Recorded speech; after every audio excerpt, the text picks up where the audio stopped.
for that. Great. I've been with Visiting Angels 5 years now or so. Awesome. Seems like 5 minutes underwater. Drowning. Underwater. I feel better. So I asked Joe to talk a little bit about the inside sales with the lead calls, lead call management. I think his team has done a really good job of managing the lead from start to conversion. So Joe, why don't you can just kind of freestyle it, and then we can do Q&A and then just roundtable. Sure. Well, I got out my old list, so I'll go over the old notes on the presentation that Bernadette and I did some months back. And so really, I think what I had pointed out at that time was your lead call should start like your work day, probably your day altogether when you wake up, right? And to me, it's with the two words that are I care. Those are the two words I start my day off with. And not like I care like your doctor, when you go get new glasses, but I care like today I care about my son getting to school on time. I care about our staff being able to handle the extraordinary volume of calls that we had to get. And of course, I care about all our clients. So that's really my philosophy for the things that I follow up with. Are you able to hear me, by the way? Yes? Okay, good. All right. Yes, we got you. You're great. So basically taking that into account, that's really how I try to train our staff in answering our lead calls. Is that whenever you answer a call and the other person, or the person at the other end, I should say, is needing help with maybe a mom or dad, maybe themselves, that it's not just shooting off prices about and the things that we do, because ultimately that's what we'll get a question about. Well, what do you guys do? So I always, in those instances rather, answer a question with a question. And it usually goes something like this. Well, tell me a little bit about your mom. Or tell me a little bit about why you're calling us today. What challenges are you running into? Is this care for yourself or is it for a loved one? So when I do that, that usually opens a floodgate of information. Now, the other thing that I try to train our staff on is be ready to take that information down.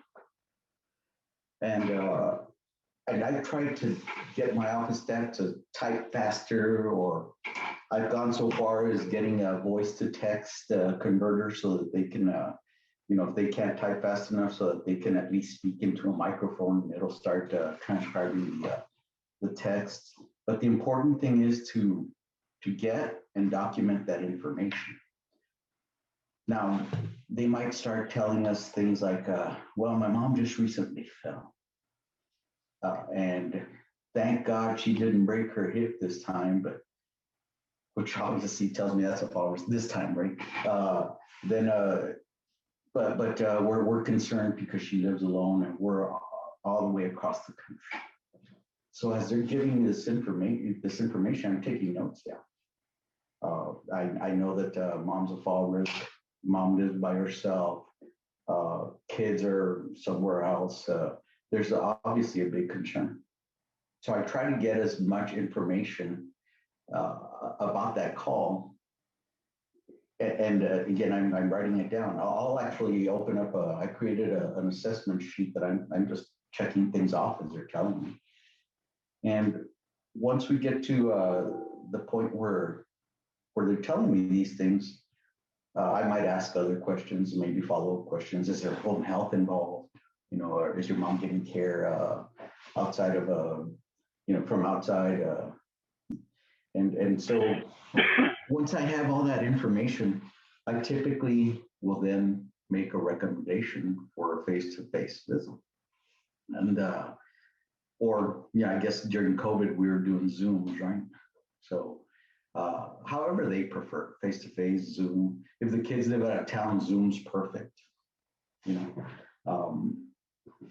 And so that's what I train my staff to try to collect information and then be sympathetic about the call as they're getting that information. You want that call to be as personal as possible. And I realize by now I'm probably preaching to the choir. You guys probably do these things like experts already. So it becomes a question of teaching the people that are going to be helping you on the calls, on taking the leads. I'd like to add, by the way, that I used to be big on answering the phone on the first or second ring. And I actually had that on the list of things, right, that we do. Now, even though we still try to do that, I found that our office staff was focusing so much on answering that call on the first or second ring that eventually the next call would come in, and then the next call would come in, and then the next call would come in. And before you know it, that first call was everything but forgotten. In fact, it was forgotten. No notes were taken, no callback was made, nothing. So I'm more about, at the very least, when people are calling, since we all text like crazy, and we use phone.com's text features, phone features, just about everything phone.com. At the very least, let them know that you're aware of that their call. And I've kind of tried to stress to my office staff now is finish what you're doing, record that call, record everything that you need to on that call, and then follow it up with the next one. Because again, I don't know if it's happened to any of you in your offices that first call, maybe it was the first call of the day, right? And then the end of the day comes and nobody has reached out to that person because nobody knew to, because nobody took down notes. Has anybody experienced that? Or is it just my office? We're just so inefficient, I guess. Anybody? No, nobody's experienced that?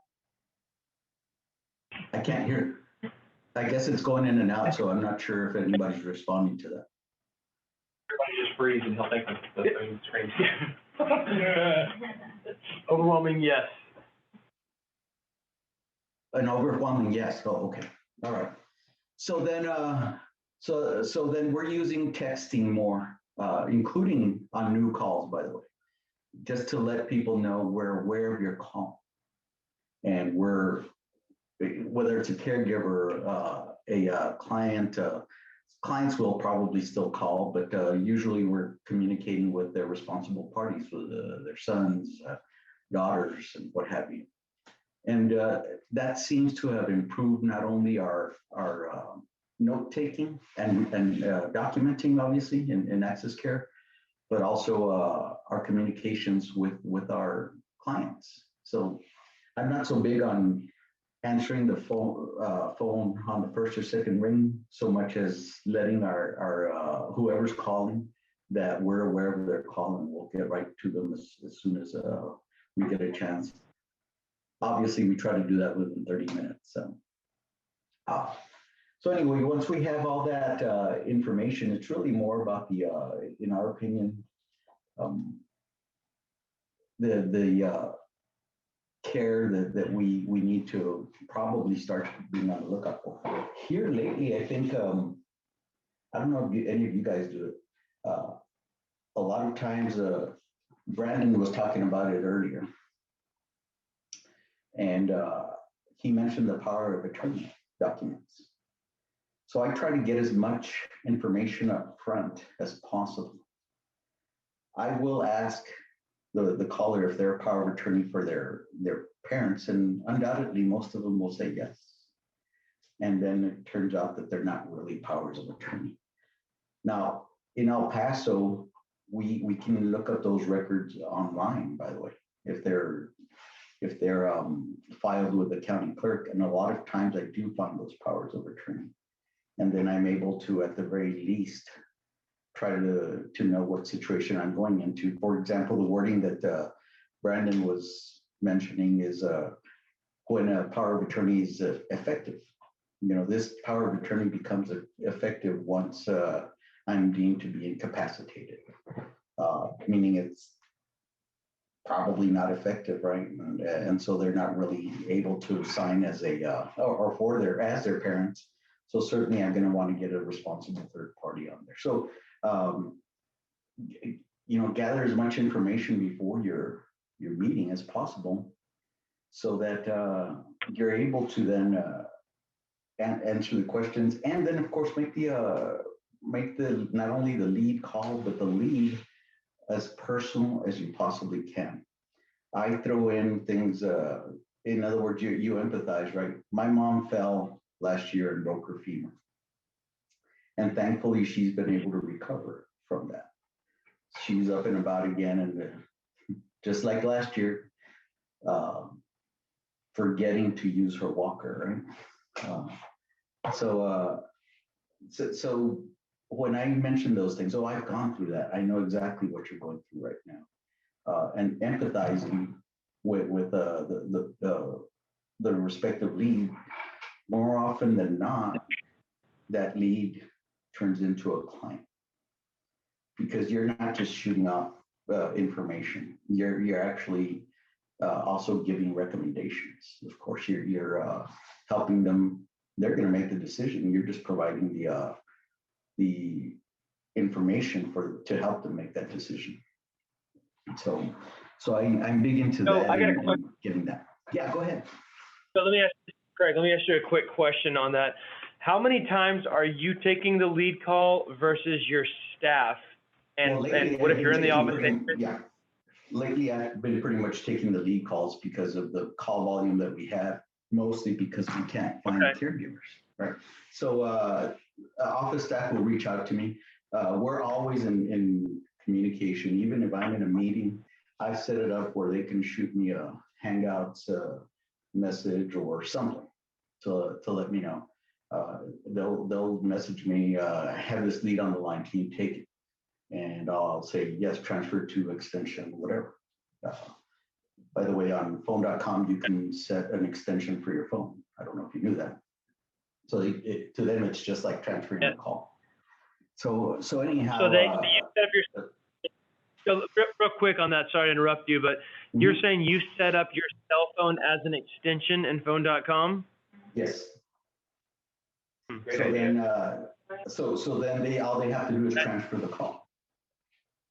So that solves okay. I don't think I did not realize you could do that. Yes. There's a lot of features that phone.com has implemented that we use like crazy. Texting through phone.com is something we heavily use. Is anybody doing that, the texting through phone.com?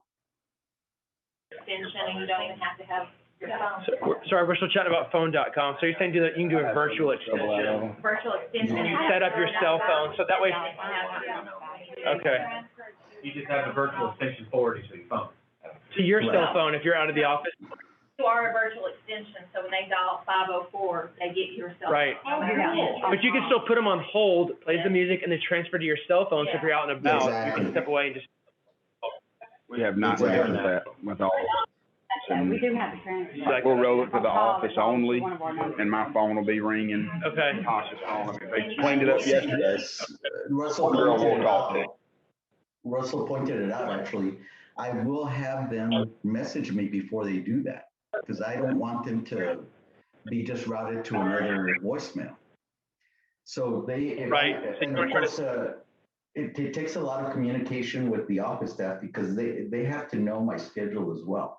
Because if they know that I'm with a lead, they're not going to transfer that call. They're going to try to take it.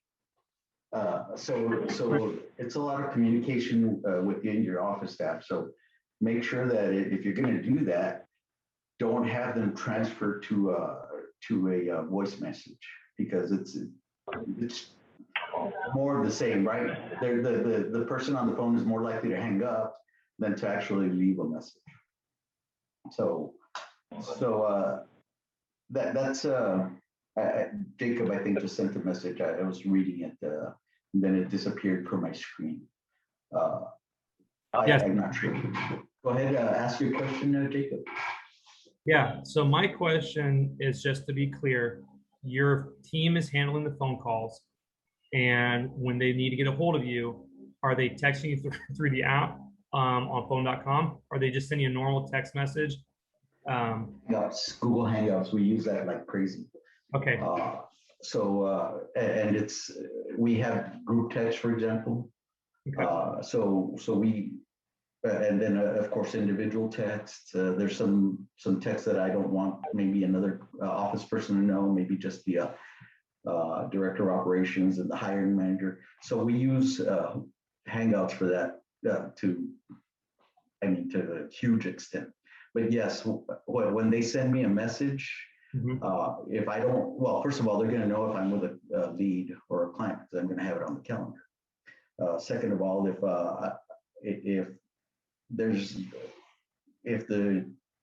I get a message and I don't immediately reply to transfer the call, they can do one of two things. They can either, of course, handle the lead call themselves, which is what I would prefer, but sometimes they can't, of course, because they're working on something. Take down a name and number, so at the very least, I can call them and send me that information.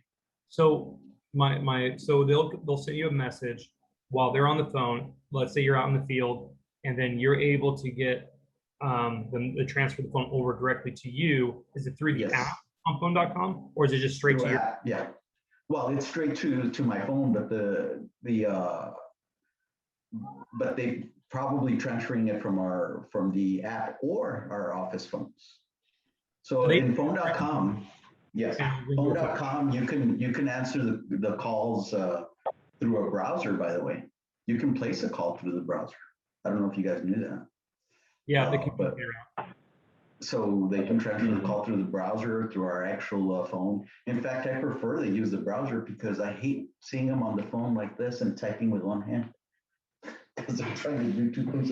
So I'll say, just use the app or the headsets I got you and type with both hands, or use that text or voice to text thing that I got you. What's that program called to transfer over? Is it just a normal transfer, or is it like called a virtual transfer? What's it called? No, it's phone.com.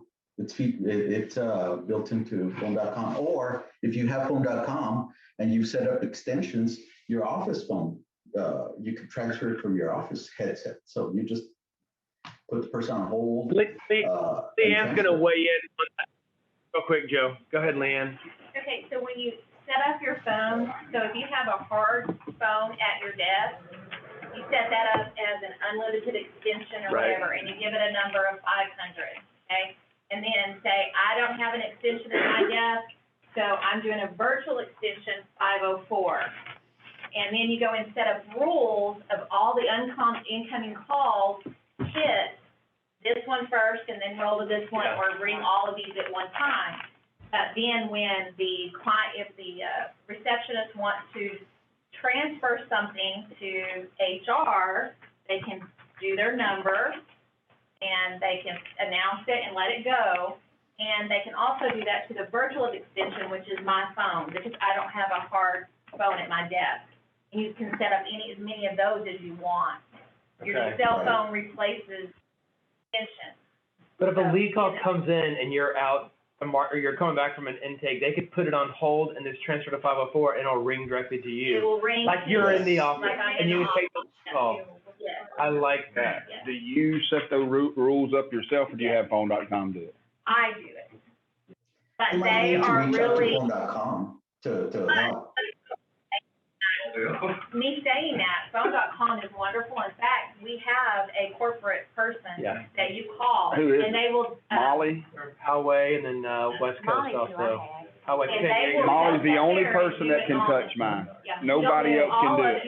You tell them, I want it to do this, this, and this. You know, like at first, when we first got our standalone phone, the only person that could answer it was at the front. And I'm like, nope. Yeah. So then they got all of the extensions to ring, so anybody can do it. But then I just went in and figured out how to do it. But they'll even set up your away from the phone on holidays if you need them to. There's a lot of features I think that had gone unused. But if you reach out to phone.com, they'll help you set it up. So tell them what you need and say, hey, I'd like to do X, Y, Z. I'd like to be able to answer the phone, when we're not in the office, kind of thing. We're all doing that, obviously. But yeah, I would certainly reach out to phone.com to help you set that up. So then you also load the phone.com app on your phone. Yes. And then you call somebody, you call them, and it has your office number. Yeah, it makes it look like you're at the office if you're sitting at home. So it's not on your cell phone all the time. On the weekend. And then after hours, you can set up your on-call number to forward to your whoever's going to be on call cell phone. You can rotate it different every day. And the only number anybody ever has to have is your office number, ever, no matter what. This is the preferred line. It's going to skip the line. So you can still create a little service tag, but that's 833. That is the visiting agent. That's priority support. Vendor VIP phone number right there. Molly, Pablo, Ray. You know them well. Great. So I'm telling you, different conflicting information. She'll say do this, he'll say do this. Yeah, Molly's good. Just talk to her. All right. who's Molly? What about, hey. Sorry, go ahead. Okay, what, Joe, as far as, like lead call management, so tracking a lead, how often are you returning lead calls? Are you using a sheet and putting it in, to Access Care? Are you calling them every Friday? How are you staying on top of all your leads? So I try to obviously do some follow-up with them. And, if you try to put everything in a calendar, it's kind of hard sometimes. So I have a little to-do notepad on my computer that I have on a shared Google Drive that I can access pretty much from everywhere. So that's just a little mind thing for me to just put a quick note, don't forget to call. Is it exclusively you following up with leads, or do you have anybody in your office designated for leads as well? No, I'll usually do the follow-up calls. So. Okay. What do you add? 2,600? I think we've lost a couple of Hold on, clients, so we're 2,500. But yeah, we've steadily stayed up ahead at 25 and above now. So. How many people are in your office, Joe?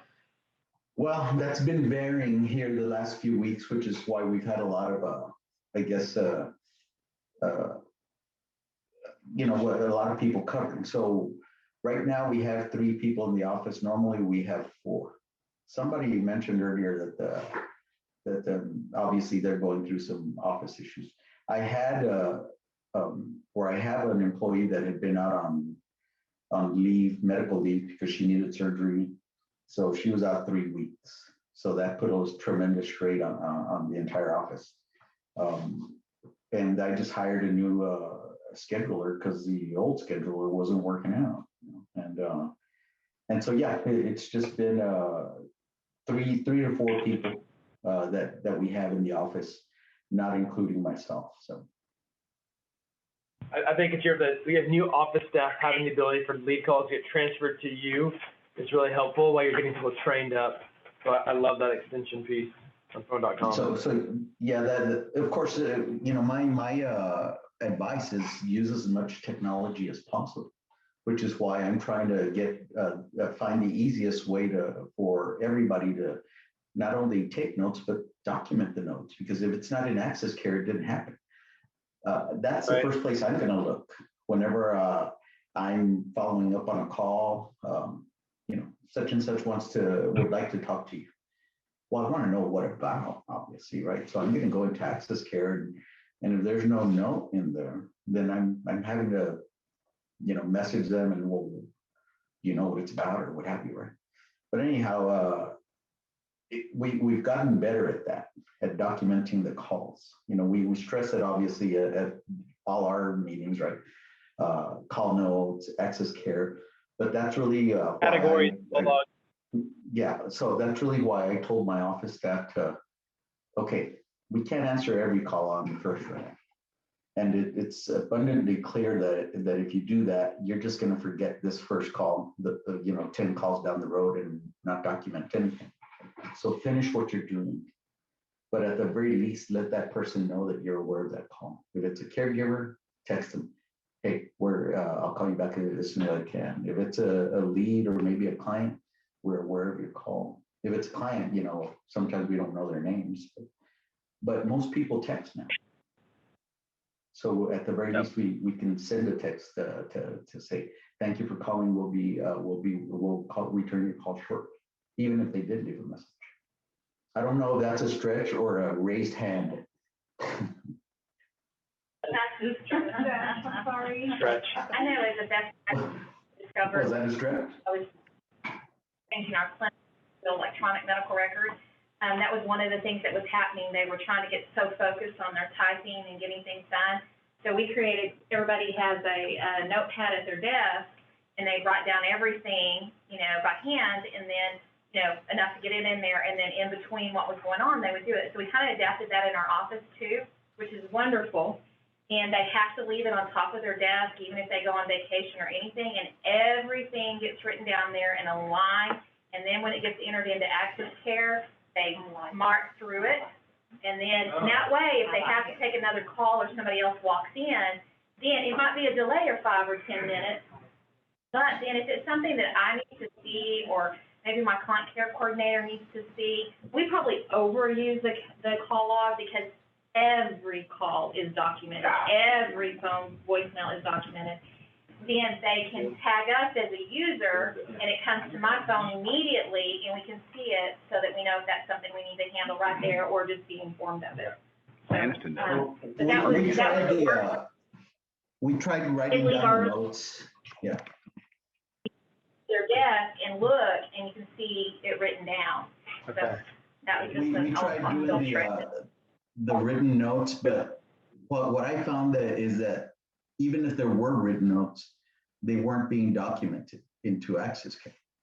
So that's right. And plus, if it's a weekend, who's going to read those notes, right? So, and the third thing is, I don't want to pay somebody twice to do, or pay somebody to do a job twice. Let's put it that way. So I kind of have been demanding that they put it into Access Care. Hard. I'm sorry, you're breaking in now. I'm getting audio in and out. I'm not even. He was addressing call logging while you're on the call versus writing it down and doing it later. Yes, just because if they write it down, they're not going to do it. I've seen it. And then you think, But I have 65-year-olds, so. Oh. And I don't have any of that. Well, then I don't any of that stuff. Yeah. So I will do everything I possibly can again, like I mentioned to you guys, doing a voice to text, and then just copy paste. I lost audio. I can't hear. So I don't know if it's me or. Hello? Yes. We're contemplating your deep thoughts. My deep thoughts. Anyway, but so yeah, I found that if I didn't focus on that things would go by the wayside. So that's why I kind of insist on putting everything in. And even if somebody walks in the door, I'll be right with you. Do you mind if I take this message down? So you can ask permission, it's no different than a restaurant. I hate going to a restaurant and being ignored, but if they tell me, hey, we're pretty busy, I'll be right with you.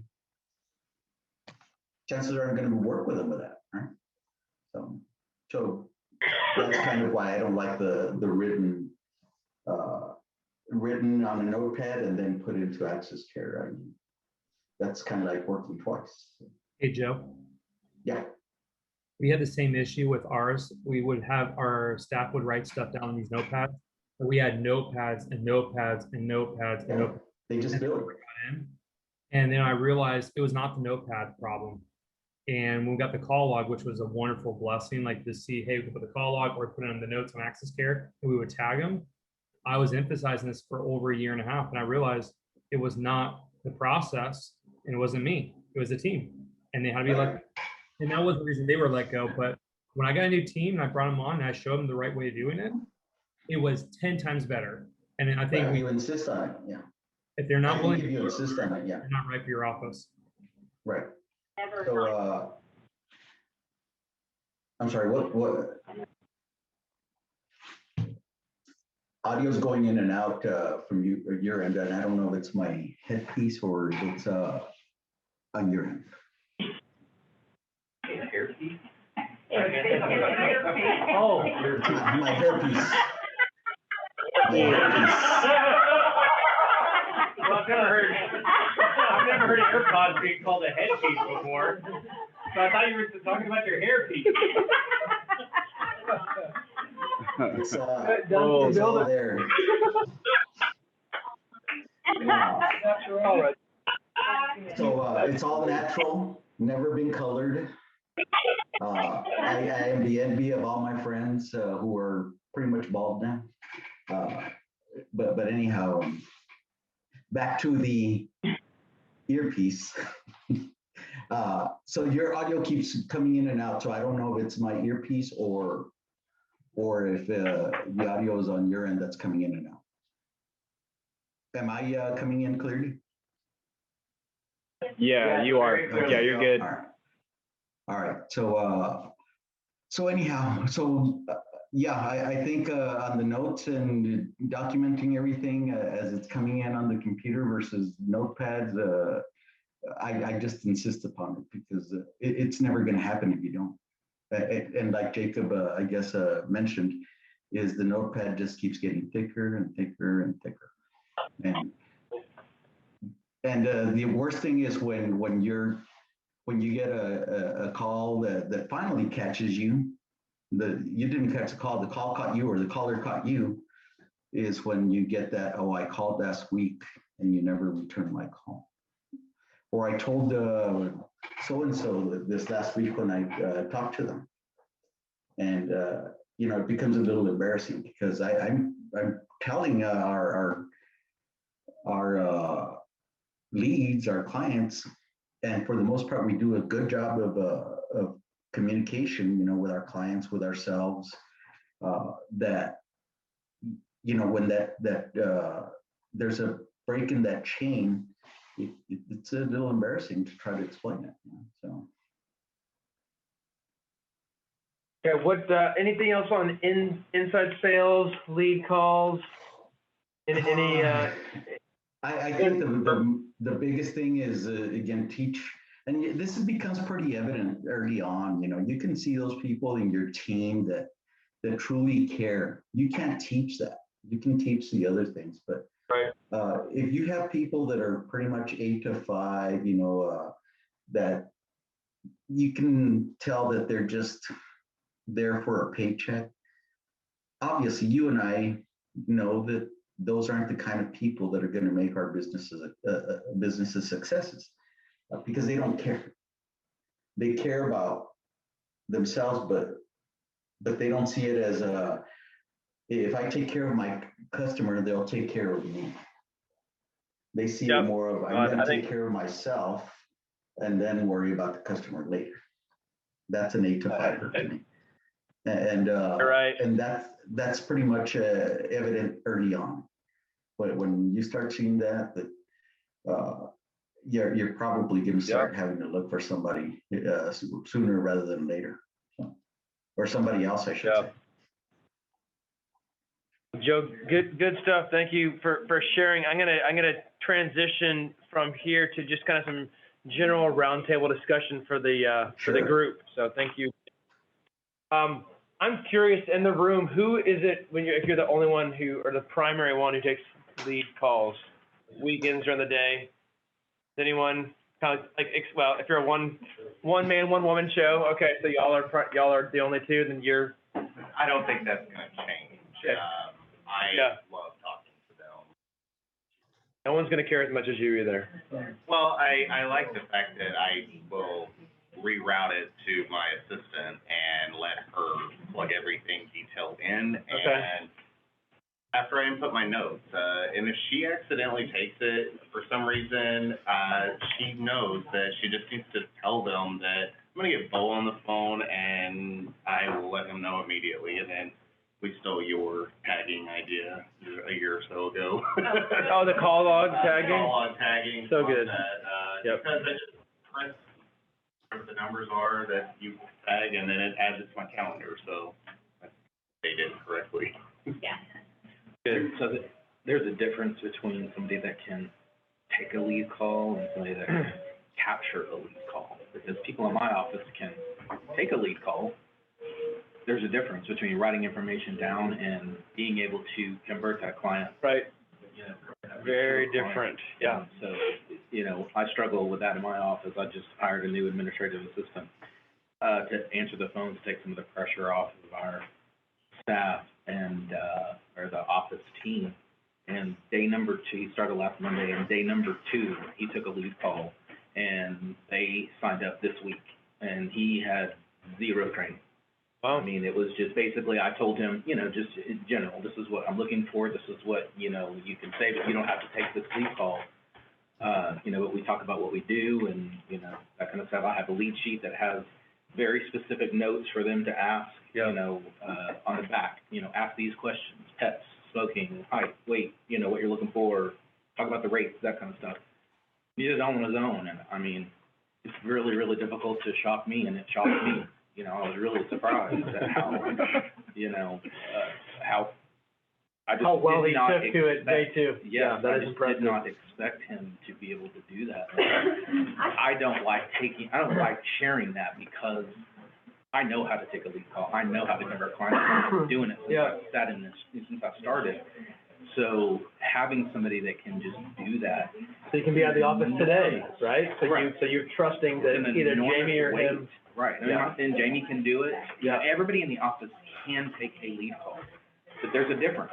You know, Yeah. I can have them take the information, give it to me, and then I will call and finish the lead call. Yes. It takes somebody that can actually take and finish the lead call. So if they can take it, at least, you know, because I struggle with them actually taking a good lead call. It's not just asking questions like a robot and writing this information down. I mean, it is, you have to, just like Joe said, ask them questions. Tell me a little bit about whatever. You know, what can I do for you, or, you know, how can I make this better? And, you know, you have to, sometimes you have to pull it out of them and make them, you know, you have to have that empathy, and I'm not very good at empathizing, but I can fake it.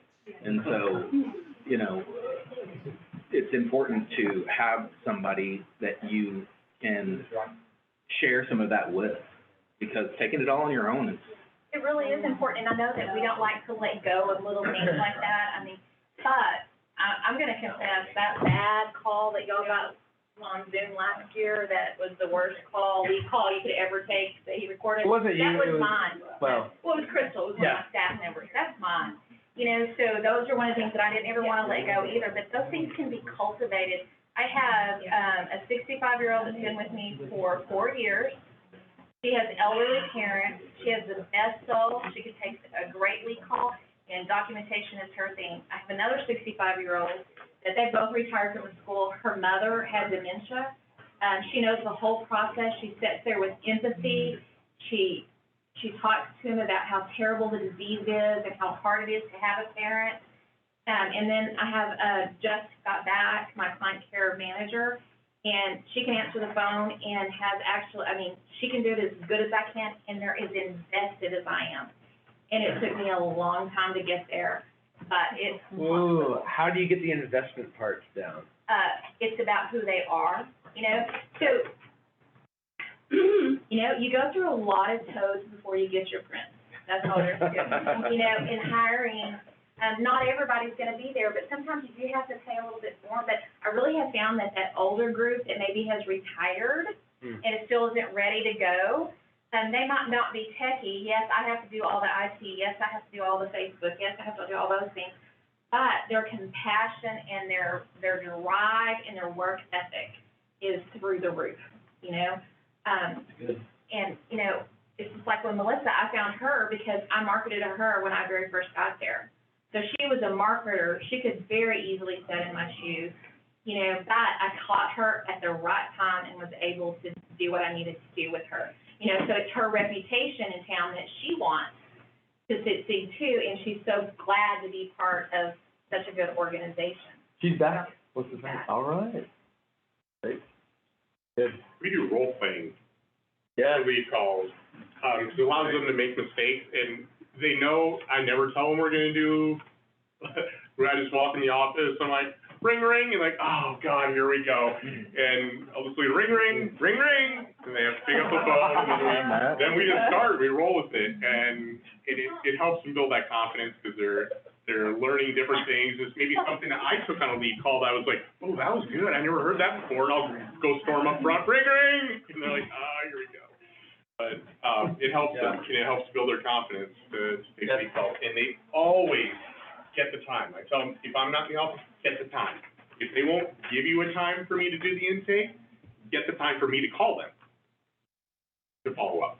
So. You're gonna hear from Cody at Home Care Neck tomorrow. Hopefully, most want everyone to be using their dashboard, but great way to train is listen to your lead calls, and you can play them for offset. That's what I do when I travel with different folks. And the most awkward thing is listening to yourself on a lead call. But man, that is a great teaching moment there too. Like, hey, critique yourself and what you did well, what could you have done differently. So playing actual lead calls is great. Well, I think it's such a great idea to inject a little bit of fun into it, because sometimes people are nervous, and people that are not comfortable being on the phone or that kind of thing, if, you know, because they know that, you know, Big Brother's listening, you know, and at any time they could be on one of these calls, you know, playing these horrible, right, and so they get nervous, and sometimes their nerves will it will cause them to have a bad lead call, because they're so nervous, oh, somebody's listening to me, somebody's recording me, and so I think putting a little bit of levity into it, that kind of stuff, I think makes them more comfortable. Might be an aftermarket charge. I can do. I'm not gonna touch it. That's a great idea, I'm gonna try that. Okay. Well played. They're gonna hate it, but.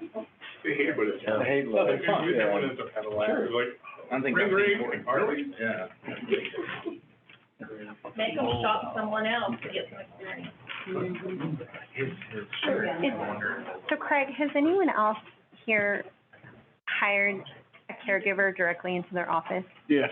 Oh, let's talk about that. I have somewhat out of being desperate and forced. It's not. I've done it three times now, I think. What's your success rate with caregiver into the office? One of them, the job was a little bit bigger than her. She wanted to be there. She just couldn't. She's still a caregiver.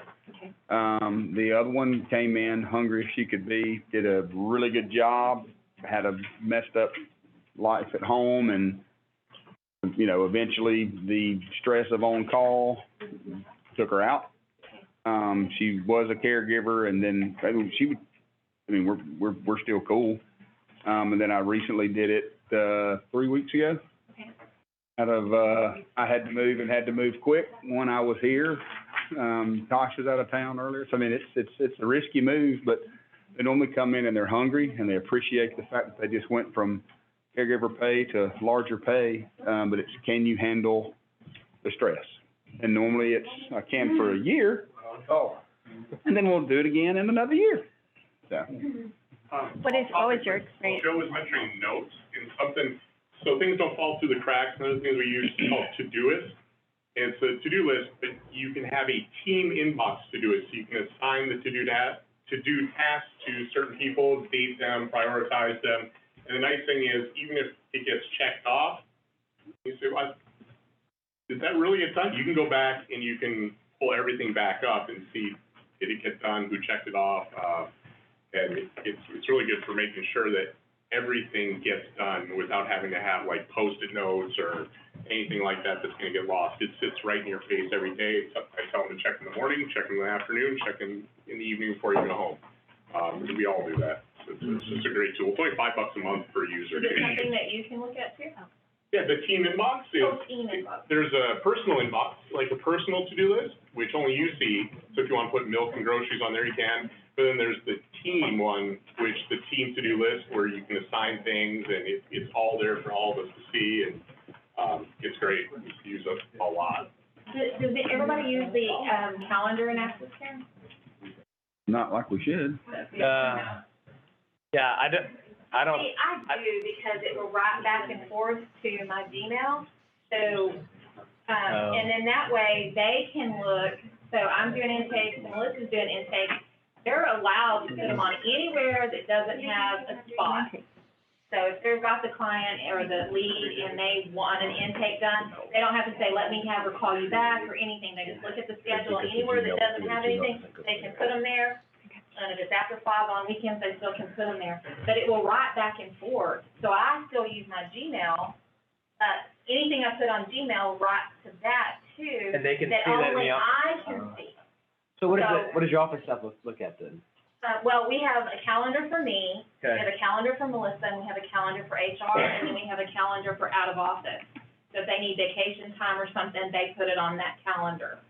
Oh, so you have But like then 4 they'll marketing write back and plans forth. in Access Care then? Yes. Okay. We Got use it. Google Okay. Calendars for that, so, which you can type to the Google Calendars to the Access Care plan.